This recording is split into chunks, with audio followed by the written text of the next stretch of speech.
నమస్తే welcome to our channel నేను Ramya corona మన దేశంలో రోజు రోజుకి అంచెలంచెలుగా పెరుగుతుంది ఇలా పెరుగుతున్న నేపథ్యంలో చాలా మంది ప్రజలు కూడా భయపడుతున్న పరిస్థితి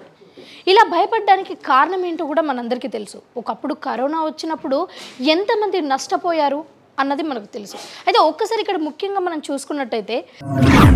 లాస్ట్ టైం కరోనా టైంలో లాక్డౌన్ వేసినప్పుడు చాలామంది కూడా వాళ్ళ కుటుంబ సభ్యుల్ని లాస్ అయ్యారు అలాగే కొంతమంది ఆర్థికంగా లాస్ అయితే కొంతమంది బిజినెస్లు లాస్ అయ్యాయి సో ఇలా ప్రతి ఒక్కరు కూడా లాక్డౌన్ వల్ల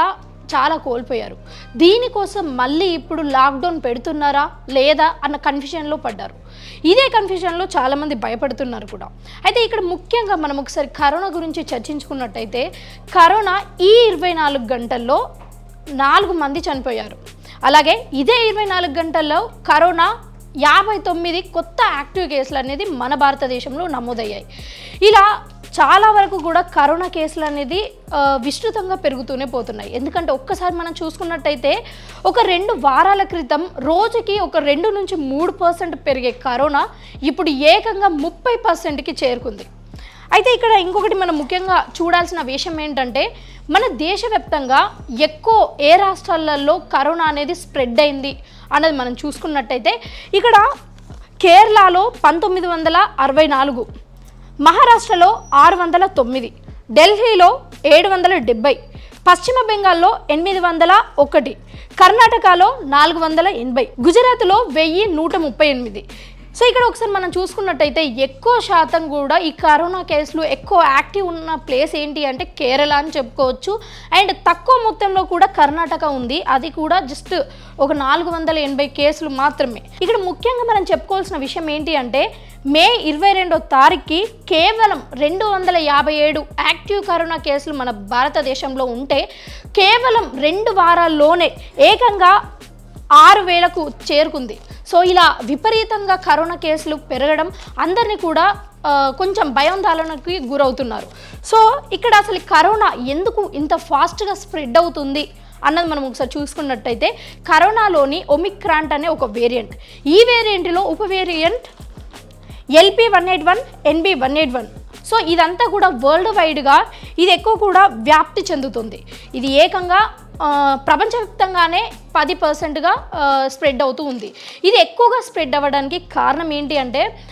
మనం పీల్చుకునే గాలి కావచ్చు వానలో కావచ్చు ఎక్కువ శాతం తేమ ఉండడం వల్ల ఇది ఎక్కువ ఈజీగా స్ప్రెడ్ అవ్వడానికి అవకాశం ఉంది అండ్ ఇక్కడ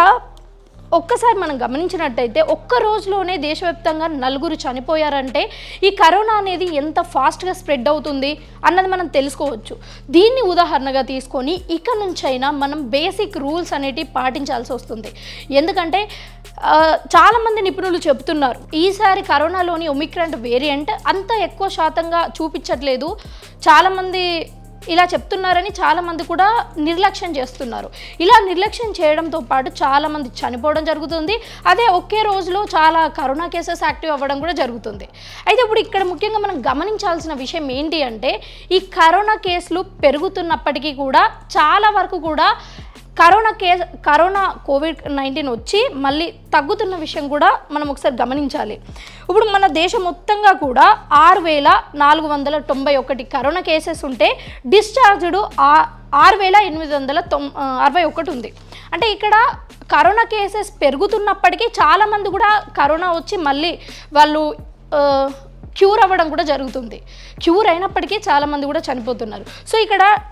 ఎందుకు కరోనా అంటే చాలామంది డాక్టర్స్ చెప్పారు రీసెర్చర్స్ చెప్పారు ఈసారి కరోనా ఎక్కువగా ఇంపాక్ట్ చూపించదు అని చెప్పిన తర్వాత కూడా ఎందుకు చాలామంది వరకు మరణించుతున్నారు ఈ ప్రశ్న తలెత్తుతుంది అయితే దీనికి సమాధానంగా మళ్ళీ డాక్టర్స్ చెప్పిన విషయం ఏంటి అంటే